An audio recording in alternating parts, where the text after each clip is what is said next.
अरे सुनिए, देखिए 8वीं कक्षा में भूगोल में पार्ट 3 लेसन का नाम क्या है? खनिज और शक्ति के संसाधन। खनिज और शक्ति के संसाधन किसे कहते हैं?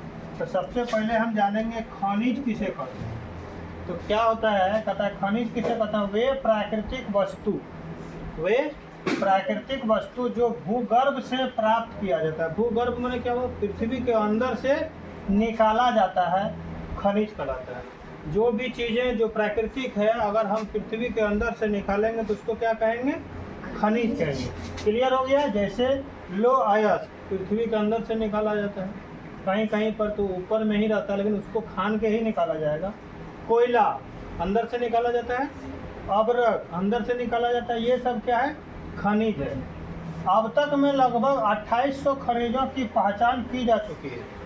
अब तक में 2800 खनिज का पहचान किया जा चुका है, जिनमें से 100 खनिज अयस्क के रूप में है। 100 खनिज क्या है?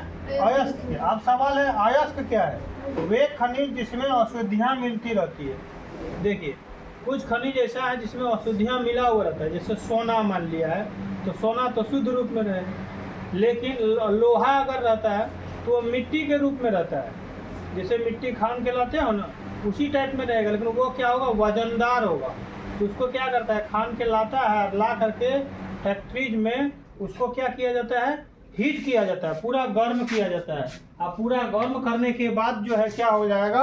उसमें लोहा जो है ना, जिस प्रकार वर्षा होती है कि नहीं, वर्षा के बूंद, उस तरह से बूंद के रूप में गिरता है और फिर आगे चला जाता है, सांचा में चला जाता है। तो लेकिन जो जमीन से निकाला गया उसको हम क्या कहेंगे? लोह अयस्क कहते हैं। लोहा पाया गया तो लोह अयस्क कहलाएगा, क्योंकि उसमें अशुद्धियाँ रहती है, शुद्ध पदार्थ के रूप में नहीं, अशुद्ध, दोनों मिला हुआ। जैसे लोह अयस्क हुआ तो लोह अयस्क क्या हुआ? अयस्क के रूप में हुआ। अब यहाँ एक चीज आता है, शक्ति के संसाधन किसे कहते हैं? कौन चीज? शक्ति के संसाधन किसे कहते हैं?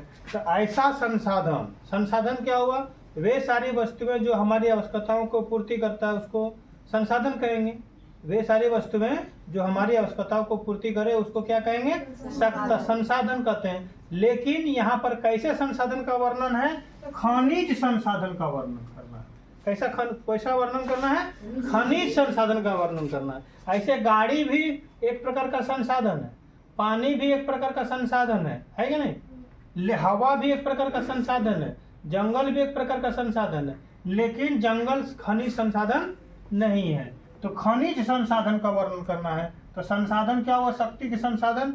ऐसा खनिज जो हमें शक्ति प्रदान करता है, ताकत प्रदान करता है किसी भी प्रकार का, उसको हम शक्ति के संसाधन कहते हैं। जैसे कोयला, जैसे क्या हुआ? कोयला, वो क्या हो गया? शक्ति के संसाधन हो गया। जैसे पेट्रोलियम क्या हो गया? शक्ति के संसाधन हो गए। जैसे प्राकृतिक गैस जो धरती के अंदर से निकाला जाता है खनिज पदार्थ के रूप में, जिसको हम लोग चूल्हे में जलाने के रूप में करते हैं, वो भी क्या है? शक्ति के संसाधन है। ठीक है, तो अपना इतना तो समझ में आ गया होगा।